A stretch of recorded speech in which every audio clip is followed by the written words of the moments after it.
Well, good evening and happy Shabbat. Welcome to Yada Yah. For those who have not seen it yet, I would encourage you to go to yadayah.com. The wonderful animation of the menorah and the coordination of the menorah with each of the 7 Moed Mikre is highlighted now on the home page of yadayah.com, YADAYAH.com. It's a beautiful animation with the primary symbol that Yahweh has chosen to convey his message to us, the menorah, and how it ties into the 7 Moed Mikre, and then highlighting Yahweh's return to Yisrael in the end. It's a beautiful presentation. Also, you will see that the volume that we had posted is Volume 9, I believe, of Yada Yahowah has been repositioned as Volume 1 of the Babel series, and it has been moved to the far end of the bookshelf prior to Questioning Paul. So it sits between Coming Home and Questioning Paul. And there's an interim version. Thank you very much, David, for getting these things posted. But there's an interim version of what I have written thus far for Ezekiel. And for those who are listening that want to catch up on why we have concluded that Ezekiel is a false prophet and the Lord of Babylon is actually Satan, I would encourage you to read that. There's 2 chapters in there that are really, really tough sledding. They're graphic and sadistic, and maybe even 3, because there's one where the voice, the Lord of Babel, is fixated on boiling Jews alive. But it's important because of the fact that Ezekiel is the one book that is embraced by the 3 major religions of Christianity, Islam, and Judaism. It plays a very big role in the Talmud and also in the Zohar, plus has a huge influence over the mistreatment of women in Judaism, plays a huge influence over Christianity. It's quoted vociferously in Revelation, and it is what we read in terms of the Lord's animosity towards Jews is the prevailing theme through Paul's letters and through the so-called Gospels. Ezekiel is the one book that makes prolific entry into the Quran because the rabbis were fascinated with it and they shared their stories with Muhammad. And he found Gog and Magog to be interesting. But it has been posted. The work is far from done. I'm only in the 27th chapter of Ezekiel. But you can read... I don't know how many chapters are posted, but probably the first 7, 8, 9 chapters of Volume 2 of Babel, which is the expose on Ezekiel, are now available to be studied. The last thing I did, just as a heads up, I don't think it's published on the site yet because it hasn't been fully edited, but a review of the prophecies on Tyre make up the 26th chapter of Ezekiel. He probably has 50 things, maybe more, that are very specific, he says, about Tyre. Not a single one of them is accurate.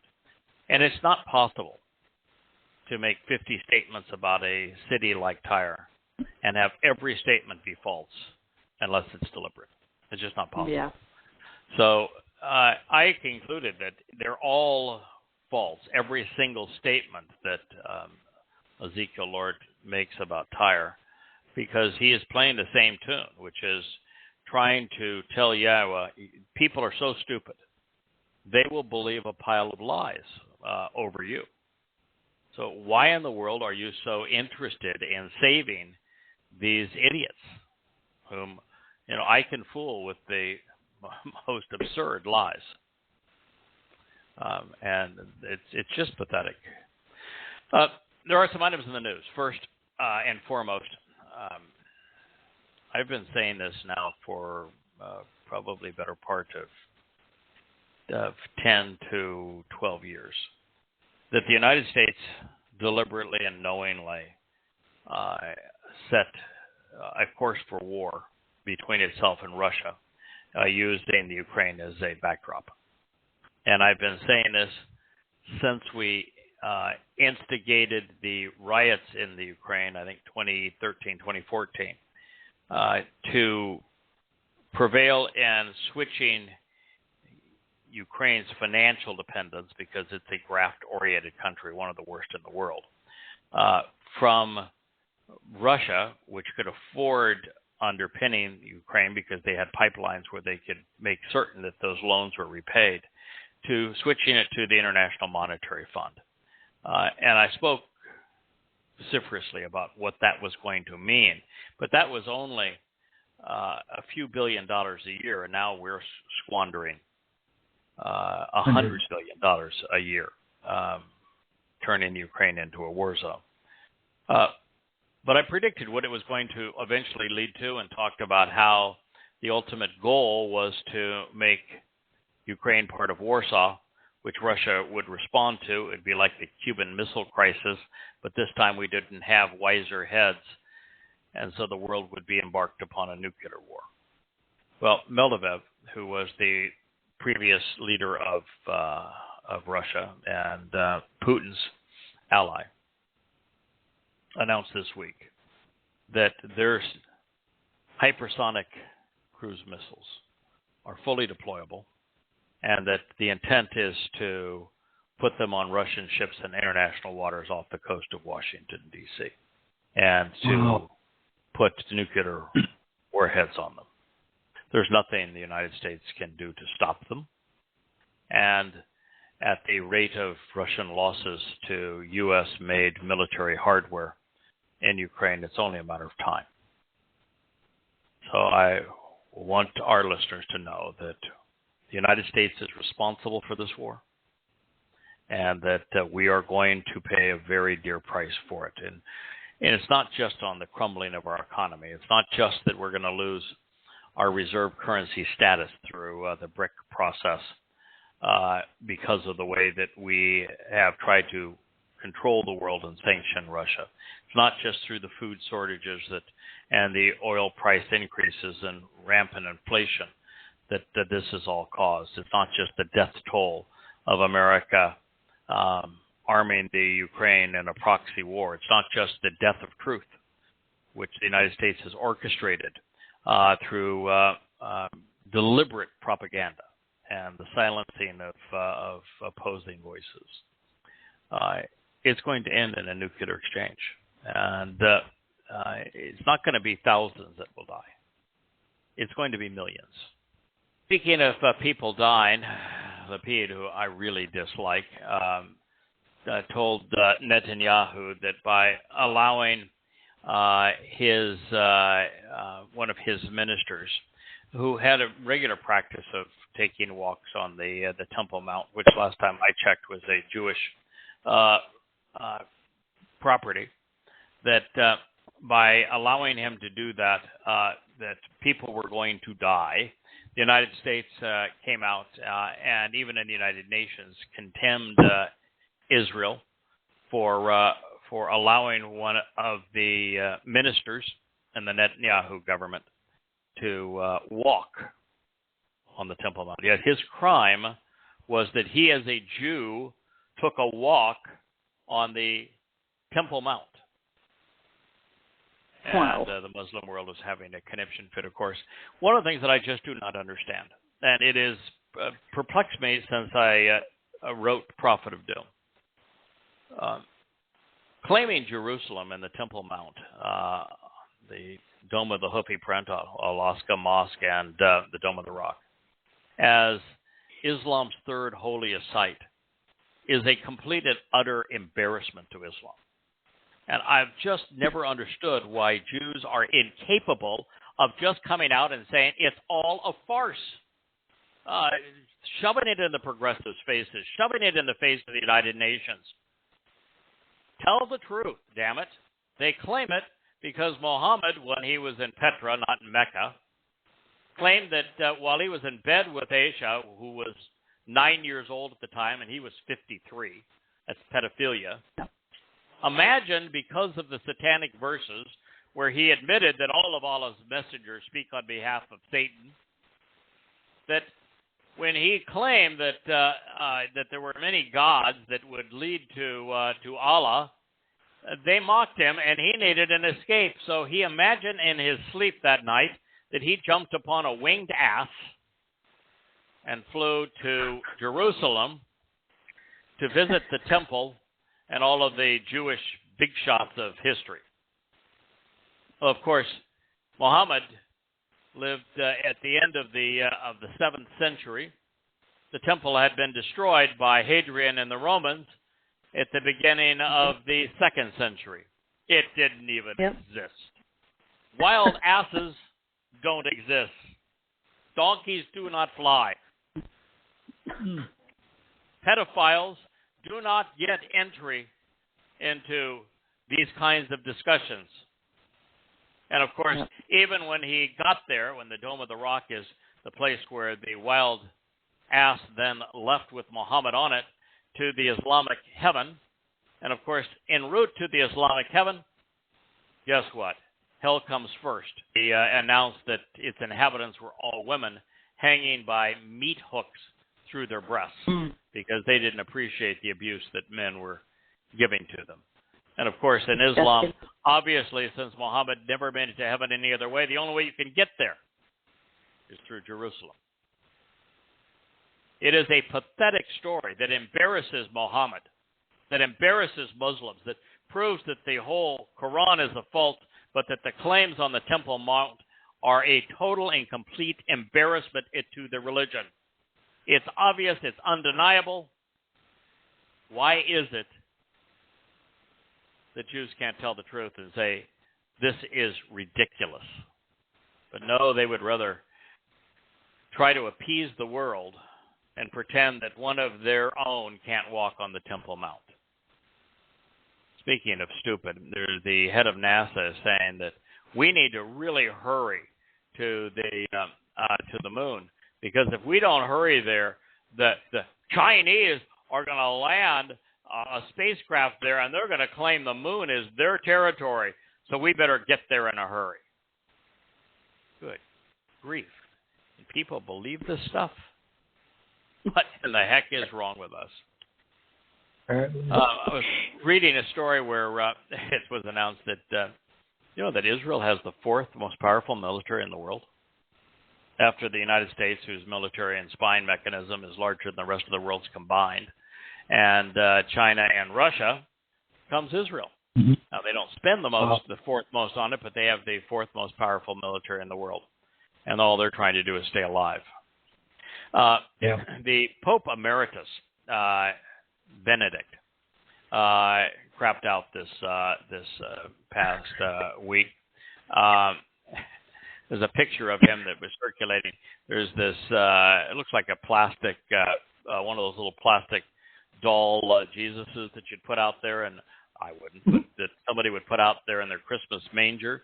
And of course, it has a halo over its head, and the poopster is kissing it. The poopster's last words were just hilarious. He says, "Oh, I love you, Lord." Doesn't even know that the Lord is Satan, but I'm not sure that the Lord loves him back either. It is it is crazy world. The UN voted this week to have a international hearing in the Hague on the occupation of its own country. It's amazing they don't have a hearing on the U.S. occupying Texas or California. I think we should give the Mexicans California back personally, but no, they don't want to do that. But they do want to hold the Jews accountable for their occupation and their treatment of the Fakistinians. Not that any of them are smart enough to know that the last of the Fakistinians, the Philistines, were killed by the Assyrians. There's some rumor that Alexander may have tangled with a remnant of them in 330 some odd BCE. But, I didn't know this, but almost everything we know about Alexander was actually written by Arians, who was a Greco-Roman leader, a big fan and friend of Hadrian, one of God's least favorite people.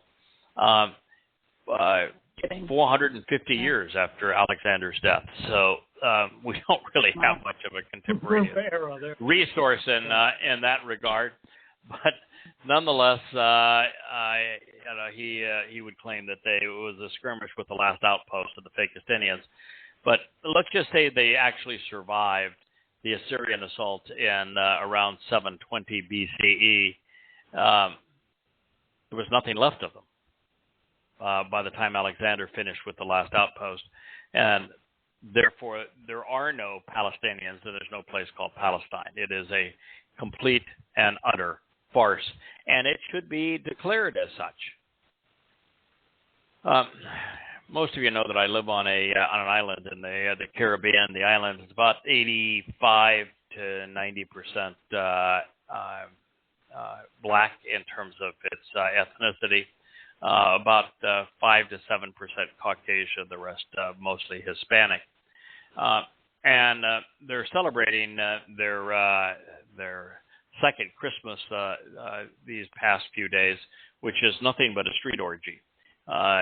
They might as well just throw beds in the street and screw one another. It's an interesting thing because some of my friends who have not been here very long go down there just to observe the decadence of the whole thing. And as a white face is one of 1,000 that are there, black women will come up to them and say, how dare you? They will curse them for no other reason than being white. And you want to say, if you think that life isn't good for you here, who do you have to blame? Every senator, all 18 of them are black. Every governor, lieutenant governor are black. All the judges are black. All the prosecutors, everybody. There isn't anybody in government that isn't black. So why are you blaming the 5 or 7% that are Caucasian, particularly since they hire lots of people? If you wanted a completely 100% black, go to Haiti. See how things are working out for the Haitians. Tens of thousands of them gunned down. This year is nothing but armed gangs with guns rule that island. Do you know that life expectancy in the United States has actually fallen for the first time in almost forever? Yeah, we're not living as long. Trumpster is all upset now that the Republicans don't love him as much as they used to. And his new threat is that if they don't nominate him, he's going to run as a third-party candidate. That ought to work out real well for everybody, wouldn't it? It is a scary place. Now, my last item in the news, it was the end of last week or the first part of this week that Pope Francis, who is, by the way, now sporting a wheeled chariot, just like the Lord in Ezekiel. His has got at least 4 wheels, although there's wheels inside of the wheels. But he's romping around in a wheelchair, trying to mimic the God of Ezekiel. And he announced that there's an elegant demon that lurks among the Vatican staff. Not just your average demon. No. An elegant demon. So I thought that was particularly interesting. I gotta look that up. Yes. All right. So with that review of the news, let's return back to Hosea, which is news for the day. Hosea is reaching out to Yahweh's people. They would be Yisrael and Yehudah. Yehudim, plural of Yehudah, are Jews. Yisrael would represent the 10 of the 12 tribes that are not comprised of Yehudah and of Benjamin. I'm not sure there's going to be a lot of Benjamites that are going to be part of the reunion during Kippurim. They have a pretty bad history with Yahweh and the rest of the crew, but there will be lots of Yehudim, Jews, and also a recovery of a remnant of Israelites. And so the book of Hosea is saying that circa about 750 BCE, that your religion has made it impossible for me to continue to have a relationship with you. And so we're going to have a long time out. And during that long time out, I'm just really not going to communicate with you. I will reveal message through a few more prophets from Yehudah. He tells Israel, says, with Israel, we are done. And it was shortly thereafter that the Assyrians made certain of that. But then with Yehudah, it says there'll be a little more time there to try to communicate and to save my people. And he would communicate through Yirmiah and through Zechariah, through Malachi, over the next 300 years. And then it was radio silence from 2400 or from 450 BCE to today. God has not spoken through a prophet. And there's not going to be another prophet until David returns. But while he speaks of this time of separation, of divorce and estrangement, he also speaks of coming back together, of the reunion. And the reunion is on Yom Kippurim, the Day of Reconciliations, and 6,000 Yah, which is 2033. So here's the passage we were at the end of the program last week. Therefore, I do have to ask before we get into this, Kirk, you live in the new region of flood. I understand that your house is not fully watertight. Your front door has sealed shut, so it is like the ark being closed. But your roof is not quite right yet, and that you're not certain that your house will float. But I'm closer to the beach than I was. Yeah, you are close to the beach. Yeah, if these storms keep on going, you are going to have oceanfront property. I'm not sure that's a good thing, the way that the ocean is so angry right now at California, eating it up. But I do think it's curious that with all of these feet of rain, that nobody was smart enough in California to dig a hole in the ground so that they could retain some of the water. I inquired, and they said, what? What concept? Yeah, I've always been curious where they talk about drought and rationing water and things. There's exactly the same amount of water on the planet that there was a couple of billion years ago. It's a matter of allocation. Are you not as smart as the Romans, and you don't know how to distribute water? Even the Babylonians knew how to distribute water. So you are, I understand your roof still leaks, but your front door, it's solid. Yeah. Okay. You can't get it's safe. Yeah. Okay. And it's no longer snowing in Florida. Is that right, Dee? No, it never got as cold as they promised, thankfully. Yeah, I guess it really didn't get to the point where it was snowing, but it was close. All right. Therefore, you will stumble and fall by day, and the prophet also will waver and falter, becoming injurious, along with you at night. Then I will make this comparable to your mother. So God's problem with his people is their religion. It's the issue which continues to separate man from God. He made that really clear. You are going to stumble and fall by day along with the prophet. Waver and falter, becoming injurious during this time of darkness. Problem is religion. It is what has misled Jews, taking them away from God. Now, since the people were as corrupt as their clerics, God told the Israelites, and us through them, was in a position to point fingers. The destiny of the deceived would be the same as those who had deceived them. Well, at least in the sense that they would both stumble and fall. So in this context, especially in the midst of Yahweh's overt condemnation of Judaism, I think that this next statement that we're going to share is amongst the most important ever written. Mm-hmm. Agreed. My people, Ani, my people. This would be Yisrael, inclusive of Yehuda. My people destroyed, and they will perish. Dama.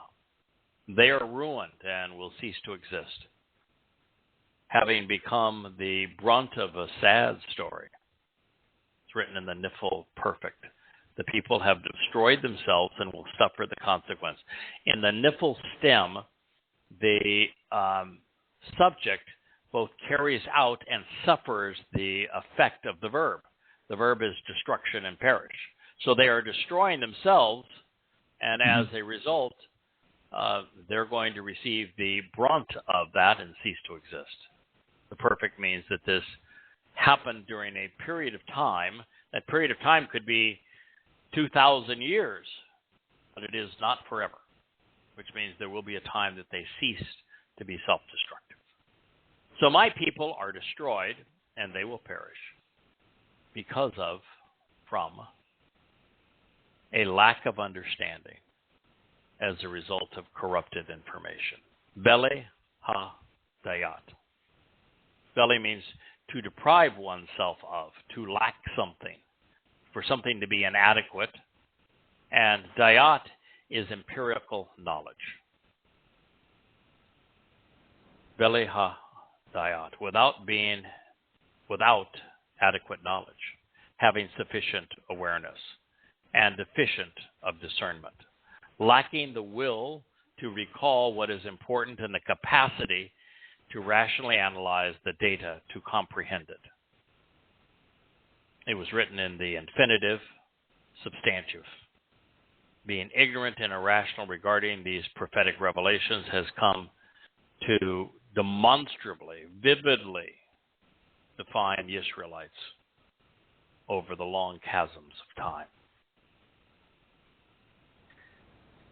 This is because you have avoided and rejected process which leads to understanding.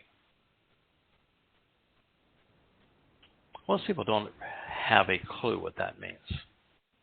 They think that they were separated from God, and that God says that they're doing something which is self-destructive because they were practicing a false religion, because they didn't have the proper faith,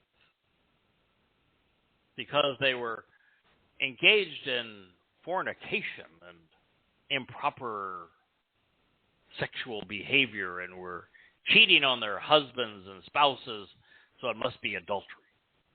No. God says the problem is that you lack understanding, that specifically empirical knowledge, the truth, having access to and processing evidence in a rational way is what is causing this problem. It is because you lack understanding. You do not have adequate knowledge. You have insufficient awareness. Problem wasn't they didn't believe. The problem wasn't their faith. The problem was their thinking.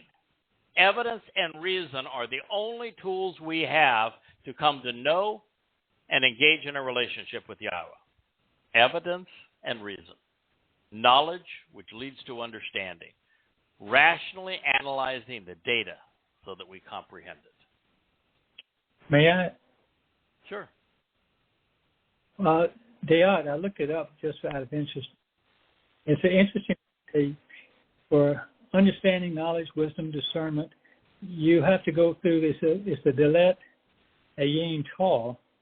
So I would suggest that you can't get through the door, the Pesach door. Your perspective is wrong, and it won't. And that would lead you to Zion. signposts along the way on the Towrah. So if you delete, the first one is you don't have it. You don't know how to find it. What he's saying pictographically, I think, is you don't know where the piece of go is. You don't know the pathway home. Right. If you're celebrating a Seder meal, and you've got a plate full of vegetables with a bone on the middle of it, then you're as lost as was Cain. Mm-hmm. And you've got no concept as to what the purpose is of the Passover lamb. You have no idea as to why matzah is an essential part of Pesach, and why ultimately Chag Matzah is the celebration of which Pesach is a part. You don't understand those things. If you don't understand those things, you're not going to live. So God's issue is that you're not only not thinking, you're not even processing the information that I've made available to you. This is because, for the express reason that you have avoided and rejected, ma'as. You have spurned and despised, refused and disdained, showing an aversion to dayat, the process which leads to understanding. The second most valuable thing in the universe is knowledge. The most powerful thing, the most valuable thing in the universe is understanding.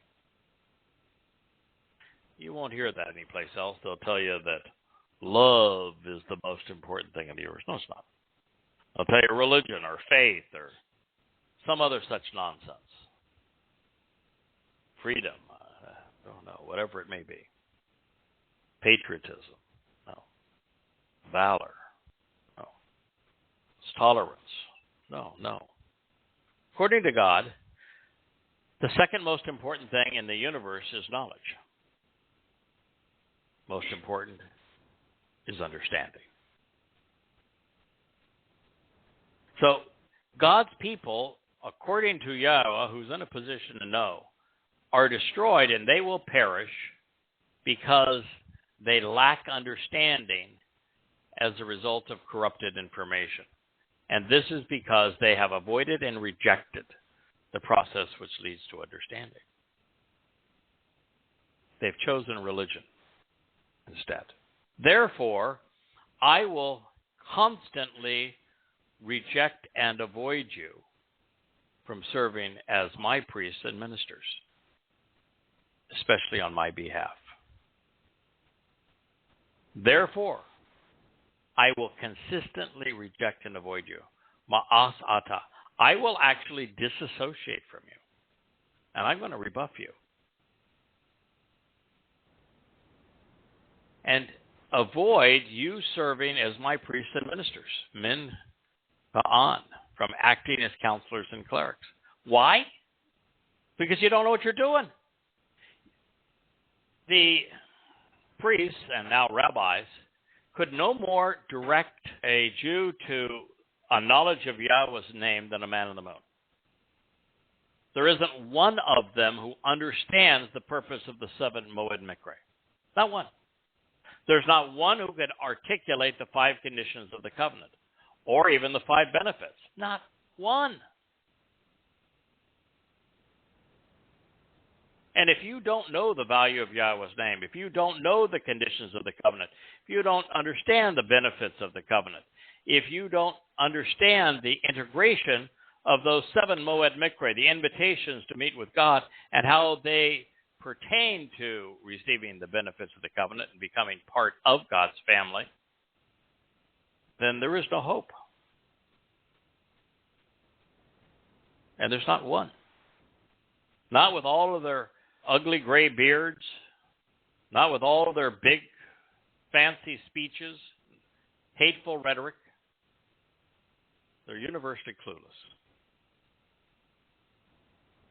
And God is saying, you are no longer going to serve me. We're done. I've had enough. And since that time, they haven't. In fact, if you look at the Maccabean revolt, the Maccabees ostensibly said, we're getting way too much of the Greek influence into our culture and our religion, and yet, Rabbinic Judaism is hugely Greek in terms of its heritage and origin, including the yarmulke, the kippah that they wear. Even the fact they go to a synagogue, that's a Greek term. But all they did is this was a war between who is going to be in charge. We're going to use the old system of the priests explaining what's important, or are we going to have ourselves, the precursors to the rabbis, claim authority? And it was an armed resurrection against the Greeks, and it really set up the ultimate conflicts that would follow the three invasions of Yehuda by the Romans and ultimate complete destruction of the land and of Jerusalem. So God's saying, you're not going to serve on my behalf anymore. When God says that, well, then for him to be able to communicate his message to his people, somebody else has got to do it. And it won't be a Yisraelite. So perhaps that's the reason you're listening to a program tonight that is hosted by a Goy. And since you have constantly ignored and forgotten, failing to remember or respond to, shakach, you have overlooked and lost the significance of, ceasing to care about, and failing to mention the Torah teaching of your God. The Torah teaching, the Torah guidance of your God, I will also ignore and forget your children. And rabbis would say, "Oh, no, we even have a political party that has Torah in the name. We have yeshiva schools that it's all we do is study the Torah. We've even forgotten about math and English or any other sciences. No, we just study the Torah." Bull. They study the Talmud. Read Yashia 26 and 28. Oh. They claim that their Talmud is Torah. It's ludicrous. It's a lie. In fact, it's an obvious lie. To believe the lie, you have to be stupid. The Babylonian Talmud, and it is not the Torah. And so the reason that Jews and Yahweh aren't on speaking terms is because they have ignored, forgotten, and failed to even care about Yahweh's Torah. Matter of fact, if you were to ask a religious Jew, what does Torah mean? Every one of them would lie to you. They'd say law. There is nothing in the word Torah that would suggest law. Yahweh even tells us the basis of Torah. He says that it is based upon Yara. Yara. What does Yara mean? Source from Teaching. which guidance and instruction flow. Source of teaching and directions. Mm-hmm. Teaching is not law. Guidance is not law. You don't go to jail for breaking an instruction. No one was ever imprisoned for a direction. Torah means guidance and teaching, directions, instructions. And that's why he said, the Torah of your God, as opposed to the Talmud of your religious creeps. So what's the consequence? God is in the role of father. He's saying that my children are ignoring my teaching and guidance. So it's his only option. I will ignore your children. Yep. And he did. There wasn't a single Jew, not one, over the course of 2,500 years with whom Yahweh could communicate. No one to listen, no one to share. Not one.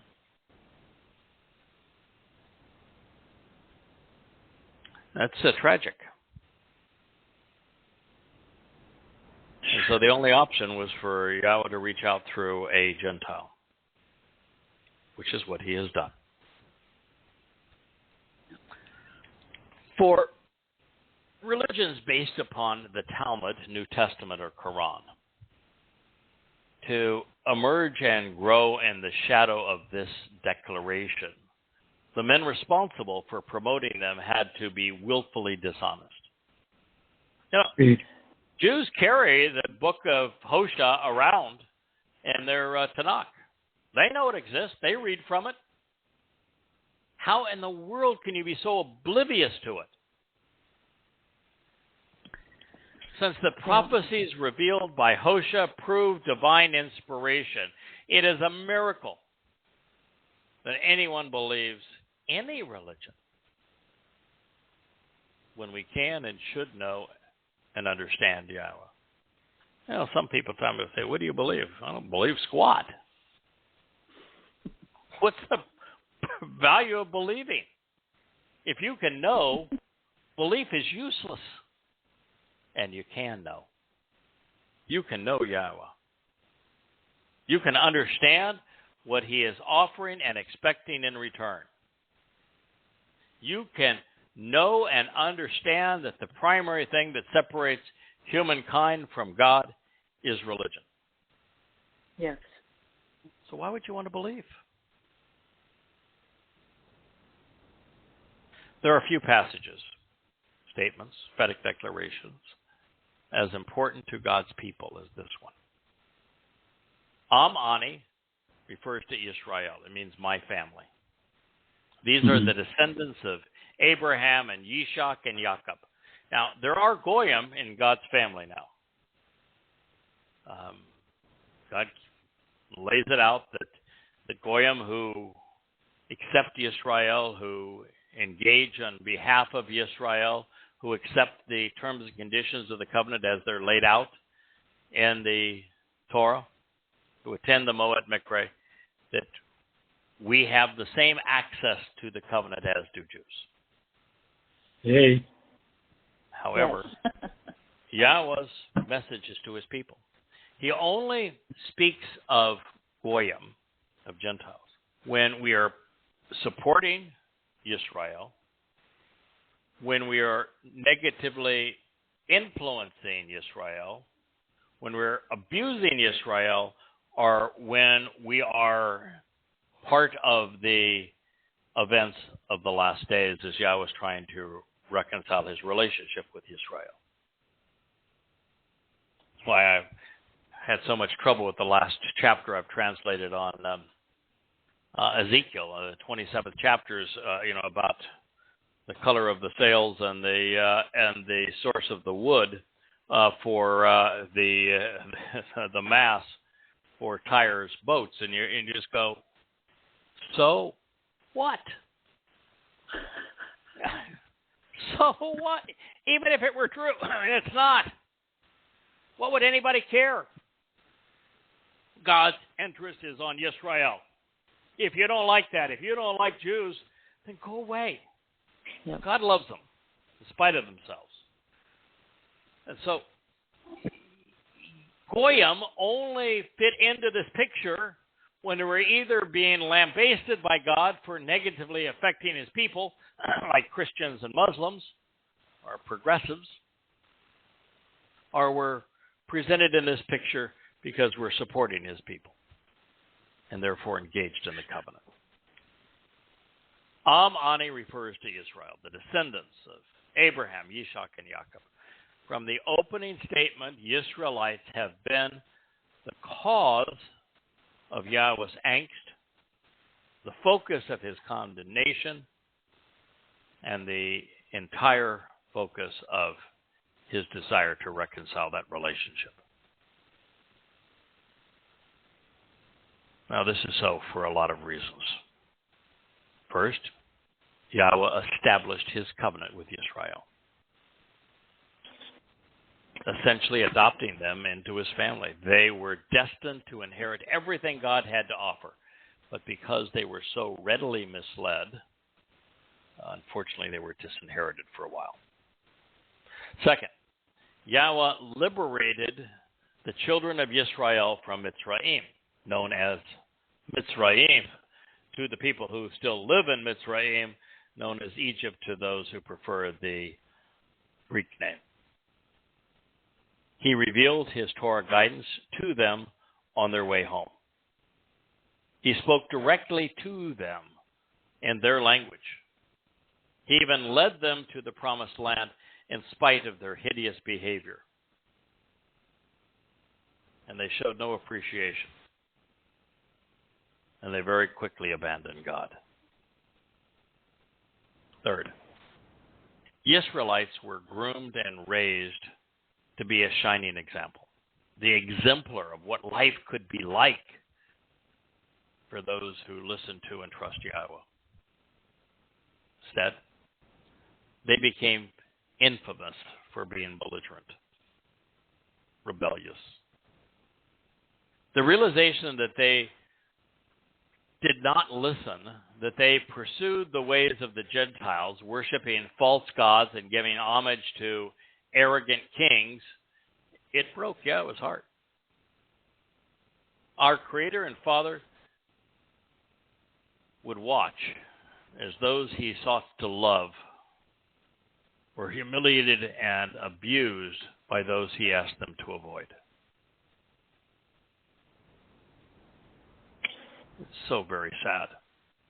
And God makes this painfully clear, that he has done everything he could to lift up his children, and they have done everything in their power to spit in his face.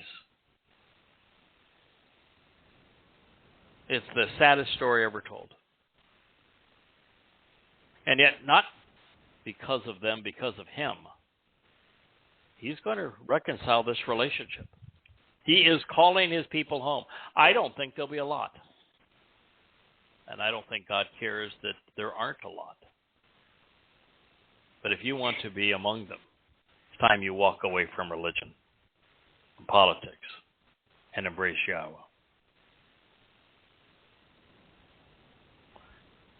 Lastly, Yahweh honors his promises, even when his people are undeserving. So to save a remnant of Israel, to reconcile the relationship with Yahudim and himself, Yahweh would have to gain their attention at a different time in a different way, because there wasn't a single Jew for whom he could speak. And as the ultimate insult to Israel's arrogance, a Goy was asked to reintroduce them to the Torah and call them home.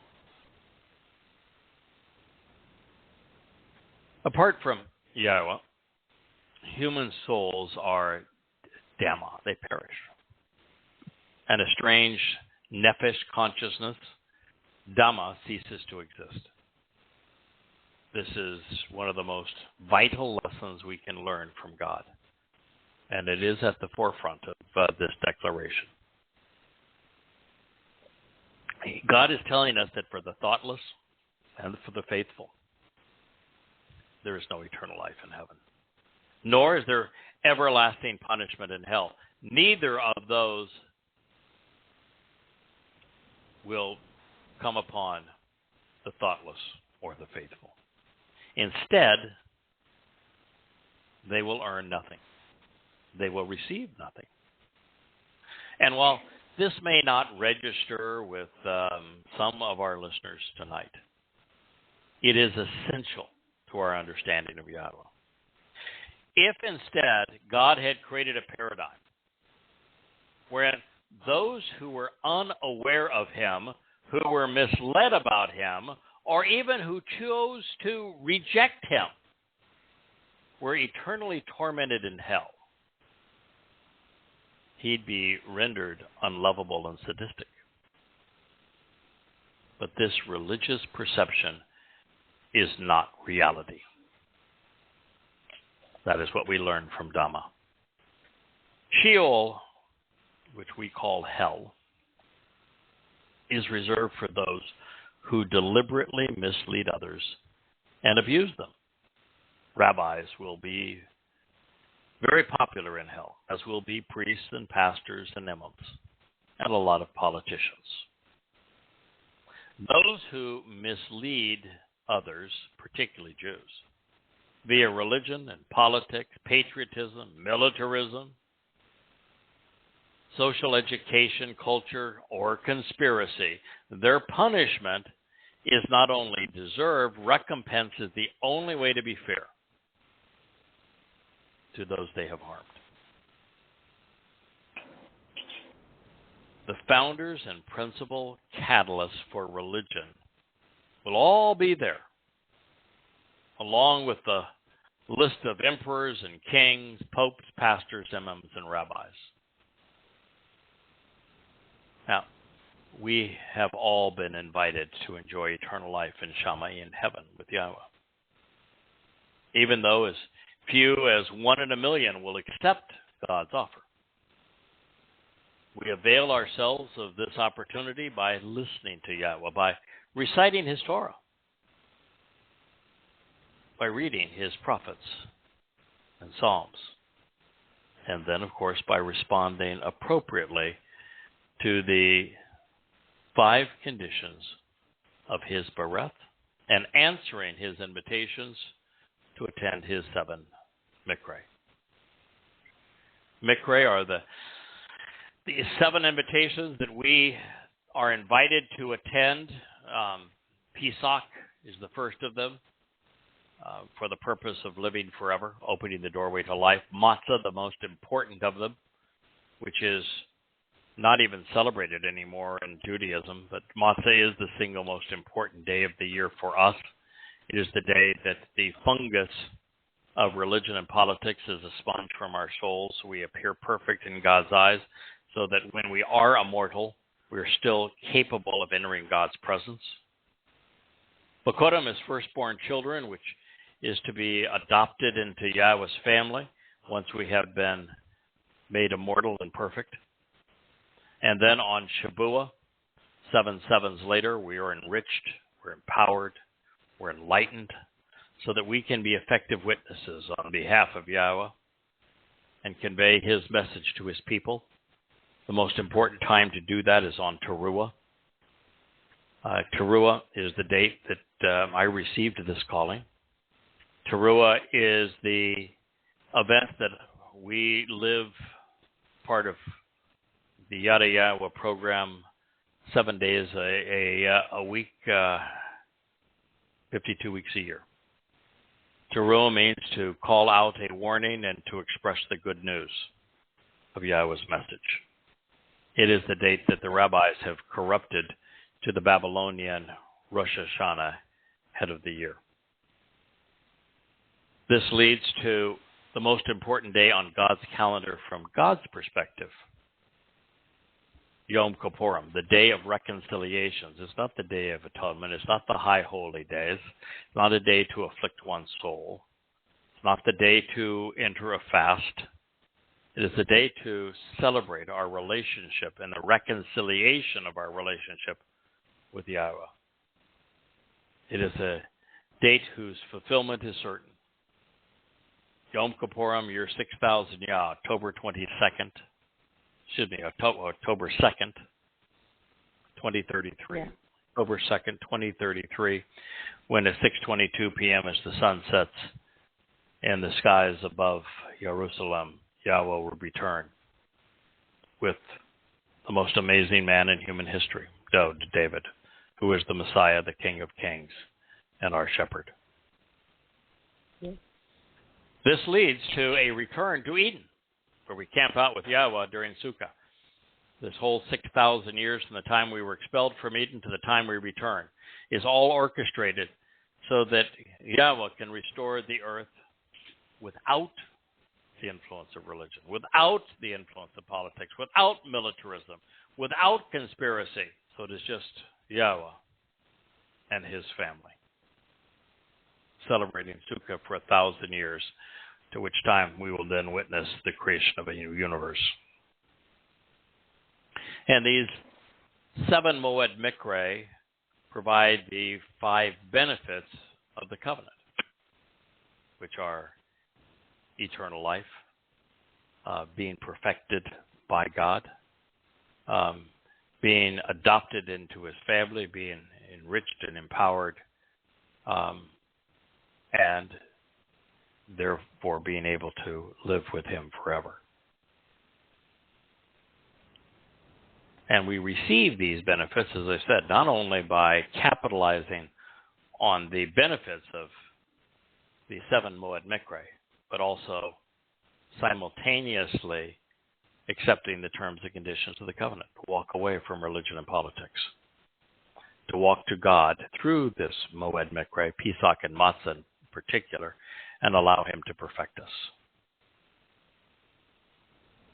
to trust and rely on Yahowah as opposed to religion or government,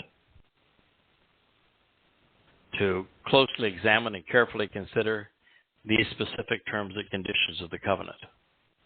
So we're in a position to know them, understand them, and therefore accept them. And of course, as a sign of the covenant, to be circumcised as men and as parents to circumcise our sons on the 7th day. We talked about this several programs ago when we were talking about what is the sign of the covenant. Yeah. And it is circumcision, but what is left after the covering has been clipped and tossed away? And when you recognize what that is, then you recognize that Yahowah's perception of sexuality and of love and marriage and family, enjoyment, the creation of children and raising them in a loving family is very different than that of religion. Yes. God obviously does not have a problem with sexuality, and yet men and women that are religious do. He does not call for us to be monogamous. He does not call for us to engage in some kind of a ceremony for marriage. He doesn't scream about divorce. He doesn't say that we can only have sexual experiences with a marriage partner. It doesn't say any of that stuff. It's all man-made. God is not a cosmic killjoy. It's the sign of his covenant. So he clearly wants us to enjoy ourselves, but to do so in a loving and responsible way. If we're going to engage in this kind of behavior, we can't be like the women that are marching saying, my body, my choice, because you had no responsible way to control your body. You're trying to force your choice on someone else.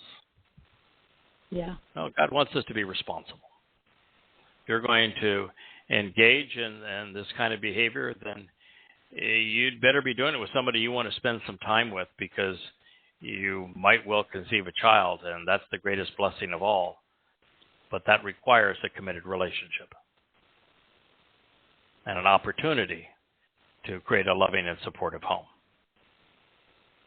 But God literally created us as a model for what he was trying to achieve. And so when you look at every aspect of human nature, for the fact that we're an upright individual and not down there on our 4 feet or knees or slithering on the ground, we're an upright individual. We can walk with God. We're an individual created with unique vocal capacity and range so that we can speak with God. Our cognitive abilities in terms of language skills are beyond any other animal, specifically designed so that we could do these very things, listen to God, come to know him. Right. We were given a conscience in addition to a consciousness, so we could discern right and wrong, truth and lies, good and bad, productive and counterproductive. All of these things as gifts to model us in that environment. We conceive children together as a couple and have a child that is totally dependent upon us. We are very different as men and women with different strengths and weaknesses, but that together we are far more effective in surviving, enjoying life, creating the right kind of an environment, and, of course, in raising our children. We are literally created as the living embodiment of what God intended for the covenant. We are a fragile individual. We can't just live out there in the open ground like deers and antelopes and foxes and the like. No, we build houses. Yeah. We wear clothing. We benefit from fire, cooking our food, and working cooperatively with one another.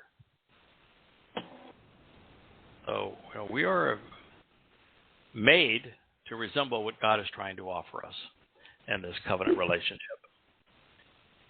Dee, Kirk, you want to add anything to that before we move on with the commentary on Hosea 4:6? No, sir, that was well said. Really. Well, I've got to add a little something because I've been looking into this for a while now, and I really appreciate all the imagery associated with the male, the female dichotomies and how they work together. And like you said, totally designed, intentionally created to demonstrate how the two become one. Mm-hmm. And it's, kind of a short form of 6 + 1 = 7. It's what God wants with us. So it's beautiful design and very well said by you. Yeah, I love the design. God obviously loves the design, and he wants us to enjoy the design. And he would not have made the focal point of the design in terms of the enjoyment and conception of children what he did, unless he wanted us to enjoy our relationship. Right. Now, Israel in particular has become hideously misled. The way that women are treated in Judaism is a great example of that. They have come to embody the worst of Dhamma, having become the brunt of a sad story. Religious Jews have become a nightmarish parable unto themselves, the most universally maligned people in human history. We're reading the reason Jews have become the object of so many conspiracy theories. The conspiracy theories are wrong, but they were brought on Jews by Jews. Had there not been rabbis misleading Jews, they would never have happened. Christianity would never have happened. Islam would never have happened. It is a bad thing. Ignorance is destructive. It's not bliss.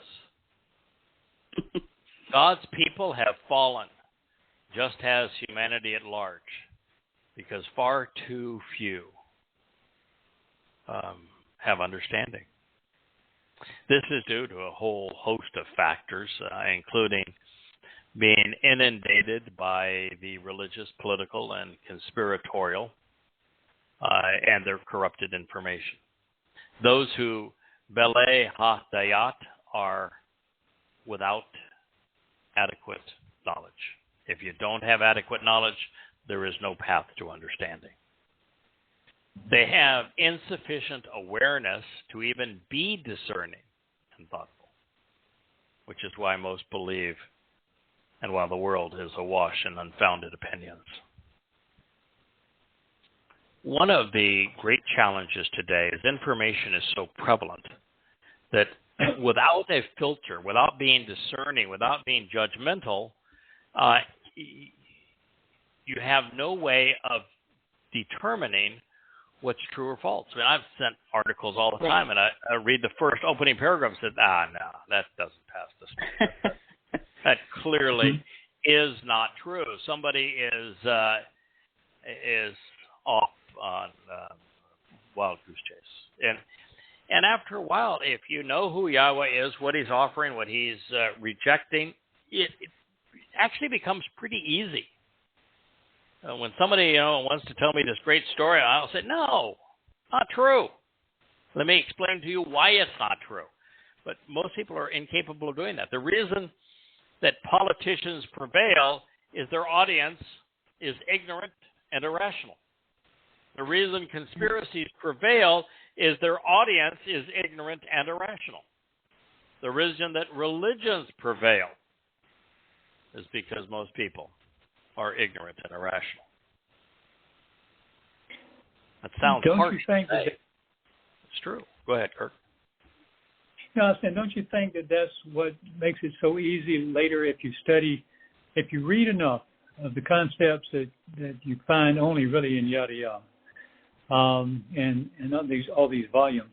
Once you get those pretty sound bases in what Yahweh has to say that's most important to him and the Moed Mikras and so forth, when you go back and even if you're stuck with doing your translations or something out of a Masoretic text, it's real easy to make the corrections.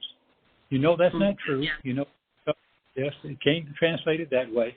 And then even if you go to all those English Bibles, you go, or even the Jewish Publication Society, Tanakh, you go, no, wrong. And I don't feel I'm not that smart, but I say, no, that's wrong. This is why. And if I had to confront someone, this is why. You can't have. It's like earlier you were talking about. Y'all get free will, so he can't make you obey or give you a law. Torah cannot be law and still give you free will. Yeah. Right. You know, when I'm translating Ezekiel, it's a broken record because every statement is incorrect, but it's so easy to demonstrate that they are incorrect. And of course, Yahweh's standard is every statement has to be correct, and yet Ezekiel, every statement is incorrect.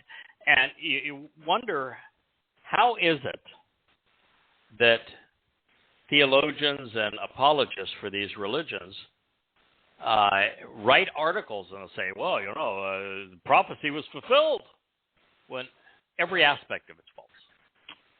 And why people believe it. It's so obviously untrue, so easily disproven. But, I can tell people that, I can give you 10,000 reasons to reject the Christian New Testament and Paul. All of them irrefutable. Right. And yet they can't even process it. Won't even try. If you were to go to the Haredi, the ultra-Orthodox Jews, which the dominant religion within Israel, second largest in the United States. Reform is larger in the United States, with Haredi being the fastest growing. In Israel, Haredi is it. The non-Haredi represents such a small percentage and this is a declining percentage of Judaism. But if you were to go to the Haredi, the ultra-Orthodox Jews, which is a religion that was conceived in Ukraine in between 17 and 1800s. So it's a fairly new religion. And you were to tell them that Yahweh name is easily pronounced, Yahweh. If you were to tell him his Torah means teaching and guidance. If you were to tell them that Yahweh has 7 Moed Mikra, and the most important, you aren't even observing, Matzah. And you got everything regarding Pesach wrong, and you're clueless as to what Bokodim and Shabuah mean, and you completely ignore Teruah, you replaced it, and twirling chickens is not the answer for Kippurim. And Purim is a complete and utter myth. Hanukkah is repulsive to God. Here's the truth. It's obvious. Here's what the covenant represents, what the Moed Mikra represents, what Yahweh is offering. There isn't one of a million that would even listen. It'd be ultimate na-na-na-na-na, putting their hands over their eyes and their fingers in their ears, running and screaming. Yeah, 30. Yeah. It'll be the blah, only thing blah, that's blah positive about the Haredim is they're dressed for their own funeral. That is all they have got going for them. They're In the ready. case of the Israelites, not all, but far too many, lack the will to recall the lessons of the Torah. And without God's guidance, they have become incapable of rationally analyzing the prescriptions for living that Yahweh has provided. And while I'm certain that most of the listeners to this program have heard hundreds of programs before it and have read most of Yada Yahowah, and know that we're not denouncing Judaism in favor of Christianity or Islam or being atheists or agnostics, that is the furthest from the truth. Not only did I write Prophet of Doom, which is the most comprehensive renunciation of Islam probably ever written, 4 volumes of Questioning Paul, which utterly destroyed the Christian New Testament, and Paul as a person, the entire religion of Christianity. The reason that we are denouncing Judaism so aggressively as part of this program is that's what Yahweh does. We go to where his words lead. God is disgusted with Christianity. I mean, the book of Habakkuk calls out Paul by name and calls him the plague of death. God really despises Christianity. Though David's Psalms take direct aim against Christianity. And Islam, Yahweh just directly associates with Satan. But if you were to add every reference to Islam and Christianity and condemnation of it in the Torah, prophets, and Psalms, they wouldn't total 1% of what Yahweh has to say against Judaism. Wow. Yeah. The reason for that, Goyim are not his people. It's possible for a Goyim to become part of Yahweh's family, but you don't start there. The descendants of Abraham and Yishak and Jacob, Yisrael, are his people. Judaism affects his people more than any other religion, and it's all bad. So nothing has harmed Jews more than Judaism. Nothing has precluded Jews from knowing who Yahweh is and how to engage in a relationship with him more than Judaism. You know, in Judaism, there is no salvation. None. The reason for it is because they have no concept of what God is offering as a means to salvation. In Judaism, of course, they'll deny even the existence of hell, even though God's very verbose about which Sheol represents. No joke. They want to deny the devil, Hasatan, and yet they'll incorporate the book of Ezekiel into their Zohar, and it's authored by Hasatan.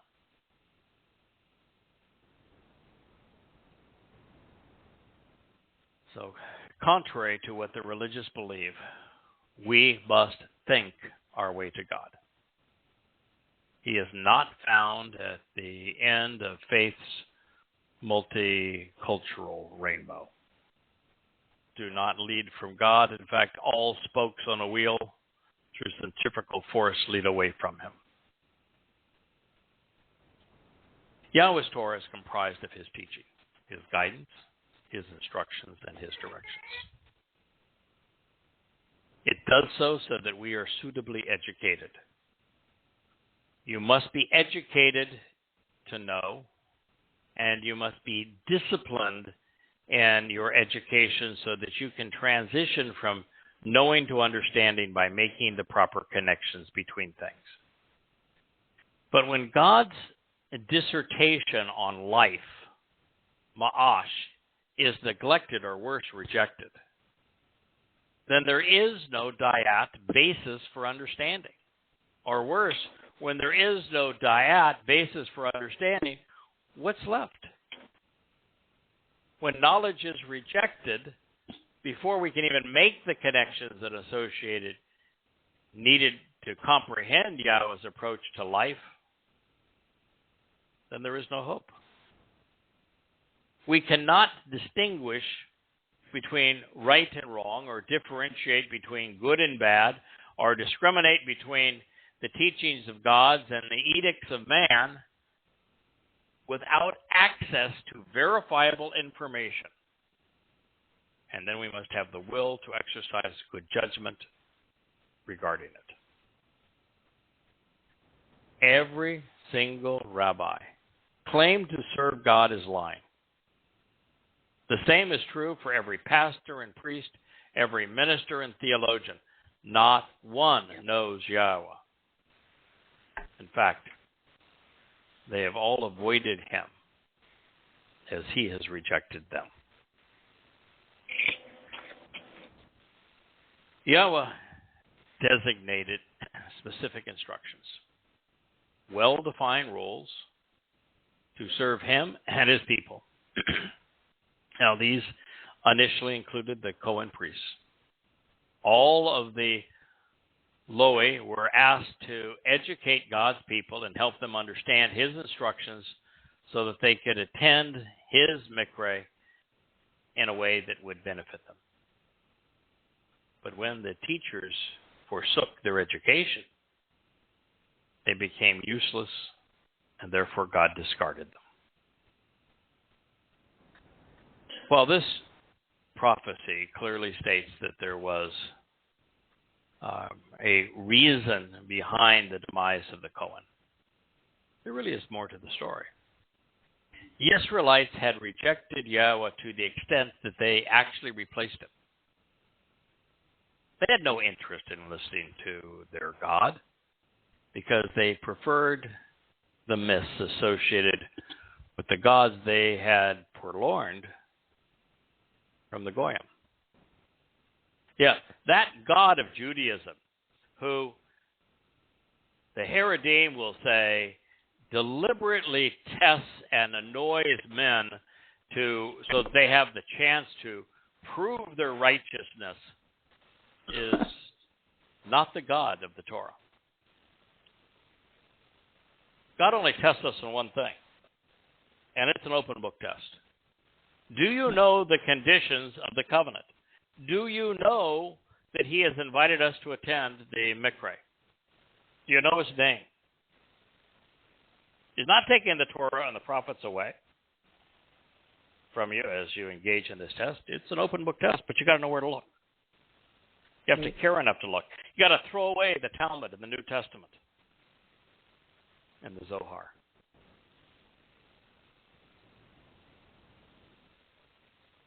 He's Cohen with rabbis. He simply ma'as, rejected the priests, avoiding all contact with them. Therefore, Judaism's twisted variation of replacement theology, whereby rabbis have replaced the priests, is as irrational and as inappropriate as Christianity's version of replacement theology, where Gentiles replace Jews.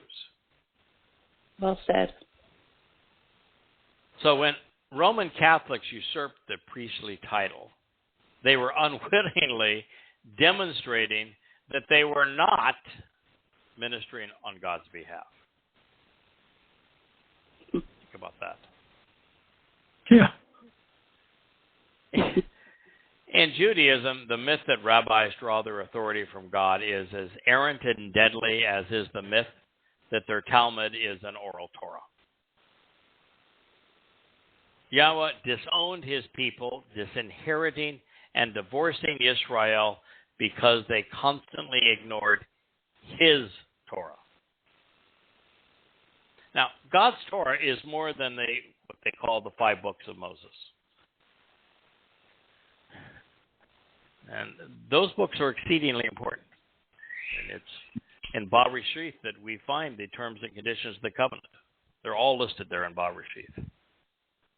We corrupted to Exodus. Exodus is actually from Yasa, means to draw out. We learn the path God provided for us to walk from man's corrupted world to his home. And where God then gave us his Torah, so that as we move through this marvelous book of teaching, we come to Korah, called out. And in this book, God explains the purpose and the meaning of each of the 7 Moed Mikra, and the purpose and the meaning of the Yobel years, and how we can engage in a relationship with him. Going on to talk about the history of his people, and of course, in the wilderness and their life thereof, and the challenges that they experience, but then leading to the most interesting book, I think, of all, which is an exemplar of Yahweh's style. Yahweh tried speaking directly to his people, and his people freaked out. Don't ever do that again. I said, okay, I get it. I'm too scary for you. I'm not trying to be. My voice is just too profound. You'd have no place to hide if I'm speaking directly to you, and you really like to hide. There is no opportunity, if I'm in your midst and speaking directly to you, for you to go off and claim that a Talmud or some other nonsense is from me. So I understand it. You don't want me to speak directly to you.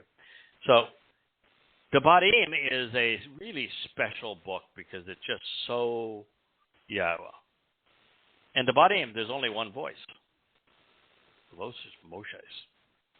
Moshe has lived it. He has sat there as God not only dictated the first 4 books of the Torah to him, but also as Yahweh taught him. As Moshe went from being ignorant to knowing, and from knowing to understanding, the Devarim is Moshe sharing that understanding with us, but done the way that God thinks it is best for us. And you're listening to the same technique here in this program. Yeah. God likes to communicate through flawed individuals because they're real. Because when his message is filtered through someone like Moshe, it is more vital. It hits home. It resonates with us. It's not coming from a being whose intellect is infinitely greater than ours. It's coming from someone who is one of us, who is real, who's had the same challenges in life. And so by communicating through us, as God does in the Devarim, through Moshe's understanding of what he has taught him, then those words can resonate with us. We can know what Moshe knew because he shared that understanding with us. It's what's happening here. I've translated Yahweh's testimony, and I'm sharing with you what it means. God could have gotten a big megaphone. He could have a big video display on the sky, and he could have it such that everybody hears it in their language, and they can see a nice visual image of God and hear his voice, and they'd all scurry for cover. Yeah. And he would give you no choice but to listen to him, when instead he wants you to choose to listen to him. And he wants his message to be such that we can accept it, so that it's not this thing that's beyond us, but something that can be part of our lives.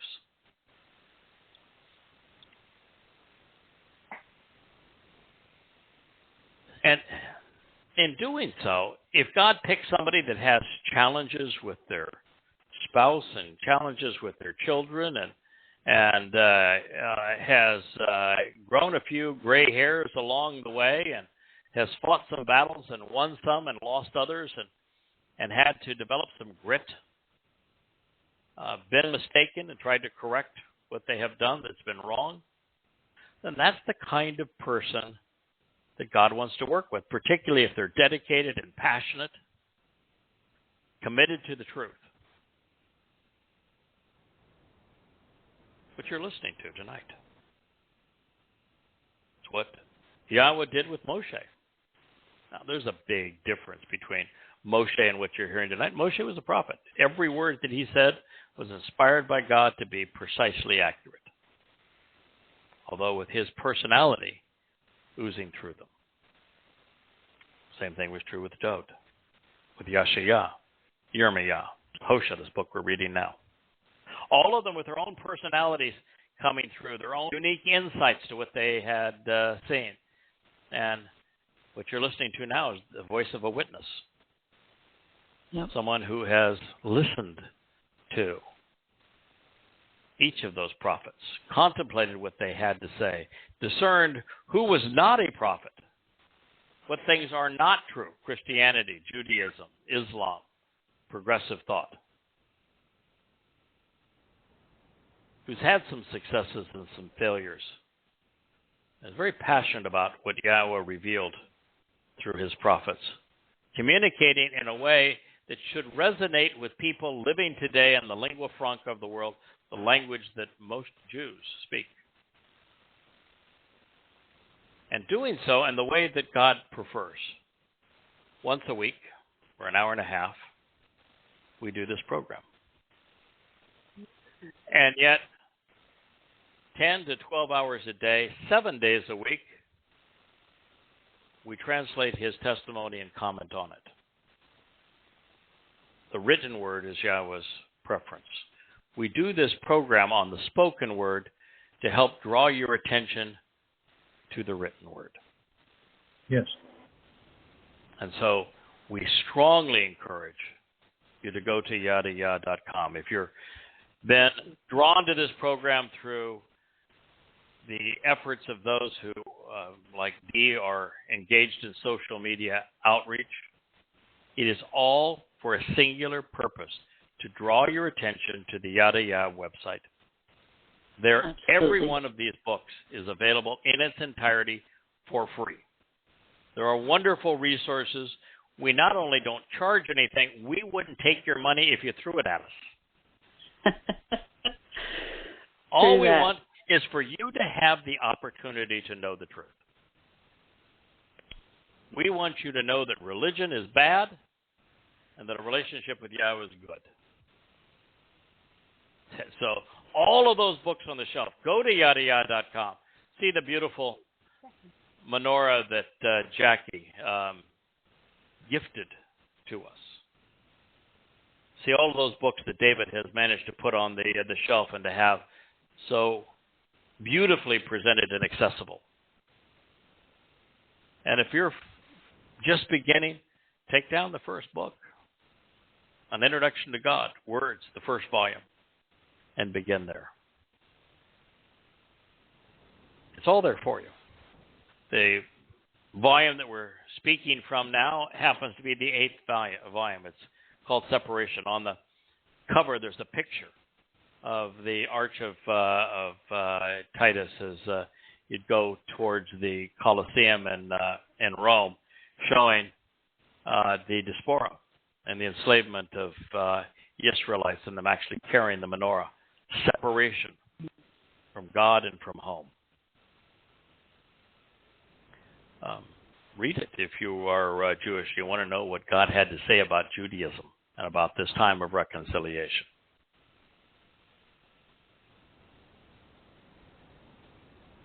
Hosea 4:6, the passage that we have been considering. It is as important as anything ever written.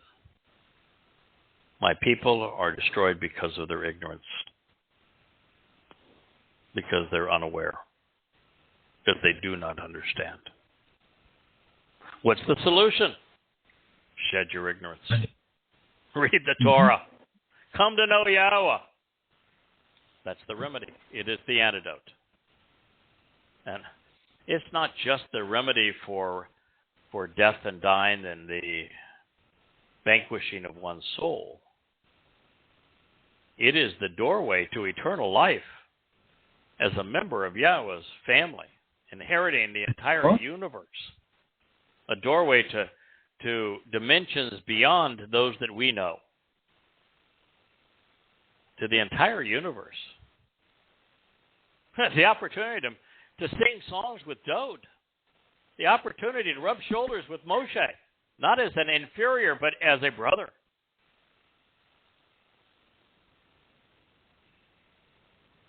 The opportunity to sit down and have a chat. to go for a long walk with the creator of the universe, who is going to serve you as a father serves a child, lifting you up, Incredible. holding your hand, guiding you, teaching you. Now, heaven's not a place where we praise God. It's a place where God lifts us up, powers us, teaches us, cares for us, and enjoys our company. We're as close as father and son, father and daughter. The covenant is what God is offering. Well, we'll pick this up, this place, next week. We are still recording, not broadcasting. I'm sorry, I got a little carried away. Hosea 4:6 just happens to be one of my very, very, very favorite statements, because once I began this 22 years ago, one of the things that struck me is that Yahweh was knowable. Everything about him is knowable. And he presents information in a way that we can understand. And so we can think our way to God based on the information he has given us. And can know him and can be certain of all the promises I've just shared. And so when Yahweh affirms it in writing, as he has here in Hosea, that's very meaningful. Because it's the principal difference between everything you will read and hear as part of Yada Yahowah and any religious path where they want you to believe. And we want you to toss all of your beliefs out the door before you even begin. Replace them with what you can know and understand. I think if you pick up the Introduction to God, the first volume, and begin reading, you will be on into a world that is brilliant and uplifting, emancipating, enlightening. Yeah. You're going to love Yahweh. You're going to love the covenant family. Love life. So we'd encourage you to do so. All right, Dee, thank you very much. I appreciate your recap of all that we accomplished this first full year with the social media campaign and the way that it's so beautifully presented. Sure. I want to thank Jackie for the gift of her menorah and the rotation of it and the automation that's now on the Yada Yahowah home page. I want to thank David for making that site so accessible and so beautifully and intelligently presented, and even getting partial books like Volume 2 of the Babel series on Ezekiel up in a timely basis. Thank you, Kirk, for your study of Yah's words and artistic approach to the alphabet and understanding of a very Yahweh approach. Let's just look at this, how all the pieces fit together. Yeah, indeed. That any of us can do it.